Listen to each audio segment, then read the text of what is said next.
Assalamualaikum warahmatullahi wabarakatuh. Salam dan bahagia Bapak Ibu Guru Penggerak. Saya Eldawati, calon guru penggerak angkatan 9 dari UPT SDN 1 Serupa Indah, Kabupaten Waikanan. Izinkanlah saya untuk memaparkan materi pada modul 1.3.A.6, yaitu demonstrasi kontekstual visi guru penggerak. Untuk merumuskan visi guru penggerak dapat menggunakan pendekatan inquiry apresiatif. Pendekatan inquiry apresiatif mengidentifikasikan hal-hal baik di sekolah dan mencari cara bagaimana hal tersebut dapat dipertahankan dan memunculkan strategi untuk perubahan ke arah yang lebih baik. Agar dapat menerapkan pendekatan inquiry apresiatif, maka langkah yang dilakukan adalah dengan metode Bagja. Bagja terdiri dari B, yaitu buat pernyataan utama, A adalah ambil pelajaran, G gali mimpi, J jabarkan rencana, dan A adalah atur eksekusi. Buat pernyataan utama berisi pertanyaan-pertanyaan untuk menentukan arah penelusuran. Ambil pelajaran memandu bagaimana pengalaman positif dari individu, kelompok, atau komunitas lain yang akan dijadikan pembelajaran. Gali mimpi berupa narasi keadaan ideal jika prakarsa perubahan telah terwujud. Selanjutnya, jabarkan rencana, mengidentifikasi tindakan-tindakan yang akan dilakukan. Atur eksekusi yang dapat membantu transformasi rencana menjadi nyata. Berikut ini adalah visi guru penggerak yang saya buat, yaitu mewujudkan peserta didik yang religius, bahagia, mandiri, kreatif, dan berbudi pekerti luhur. Untuk mewujudkan visi saya tersebut, maka saya membuat prakarsa perubahan, yaitu meningkatkan kreativitas dan motivasi belajar peserta didik dengan media pembelajaran yang bervariatif. Adapun tahapan Bagja yang saya buat adalah: yang pertama, buat pertanyaan utama. Pertanyaannya adalah bagaimana meningkatkan kreativitas dan motivasi belajar peserta didik melalui media pembelajaran yang bervariatif dan menyenangkan bagi peserta didik.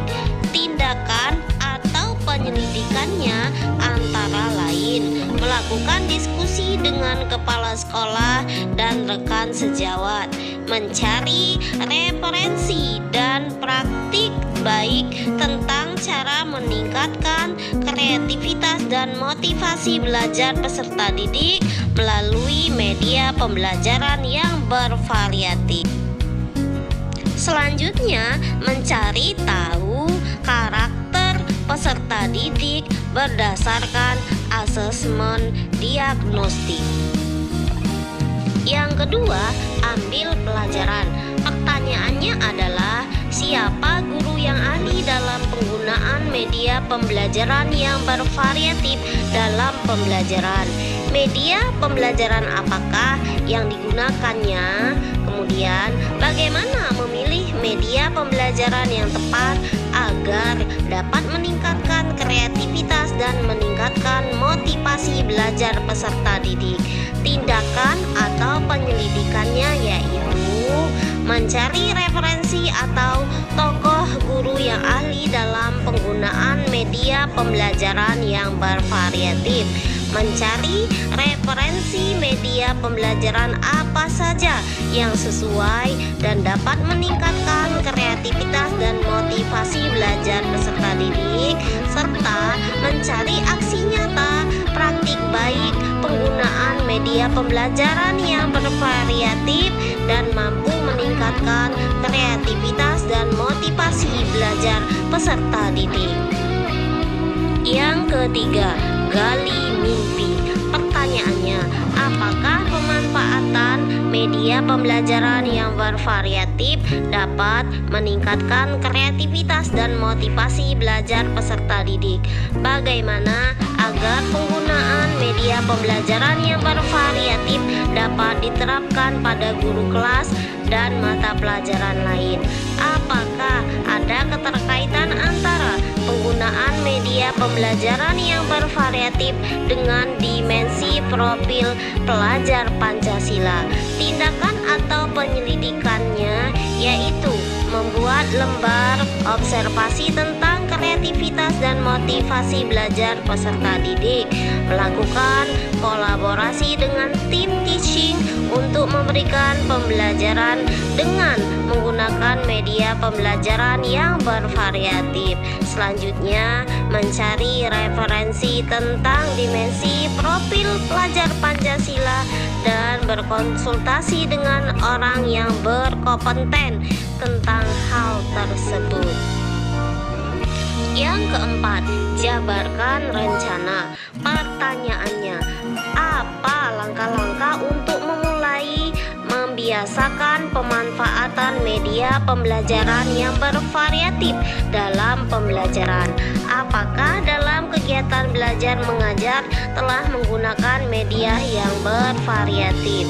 Selanjutnya, bagaimana usaha menjaga keberlanjutan pemanfaatan media pembelajaran yang bervariatif agar terus dapat dilaksanakan dalam pembelajaran di kelas? Tindakan atau penyelidikannya antara lain. Yang pertama, membuat perangkat pembelajaran, LKPD, dan instrumen penilaian serta media pembelajaran yang bervariatif. Mencari media pembelajaran yang bervariatif dan sesuai dengan karakteristik peserta didik dan materi pembelajaran. Menggunakan media yang bervariasi dan menyenangkan yang dapat meningkatkan kreativitas dan motivasi belajar peserta didik. Yang kelima, atur eksekusi. Pertanyaannya, siapa yang bertanggung jawab memonitor agar penggunaan media pembelajaran yang bervariatif dapat berjalan dengan konsisten? Tindakan atau penyelidikannya antara lain membuat jadwal kegiatan pembelajaran yang akan menggunakan media pembelajaran yang bervariatif. Demikianlah rancangan tindakan perubahan berdasarkan tahapan Bagja. Semoga dapat membawa perubahan ke arah yang lebih baik dan berpihak pada murid. Terima kasih Bapak Ibu guru yang hebat. Semoga pemaparan saya ini bermanfaat. Wassalamualaikum warahmatullahi wabarakatuh.